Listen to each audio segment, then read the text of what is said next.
بسم الله الرحمن الرحيم. من ميسا بين معاكم هالة المغاوري. استضيف اليوم مستر هشام أنيس مدير مكتب مصر للطيران في فيينا. هيكلمنا النهارده عن المعرض وعن الدعاية اللي بيعملوها لمصر في للسياحة.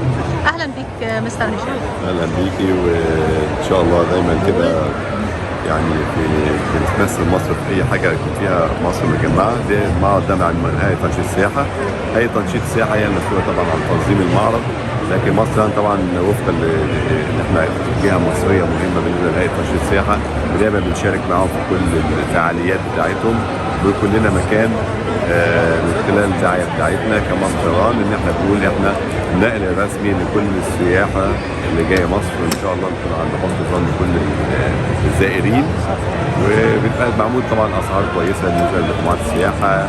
بنعمل لهم تسهيلات بالنسبه طبعا بيروحوا الاقصر، اسوان، الغردقه، شرم الشيخ، اي مكان عايزين يوصلوا له، من خلال الشركات اللي هي بتشتغل معانا. طبعا كل الشركات دي بياخدوا مننا شغل السياحه كله عند مصر طيران.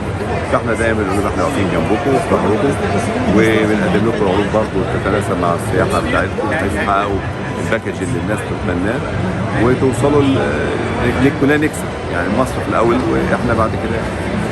شكرا لك مستر هشام، الف شكر. كل سنه وحضرتك طيب.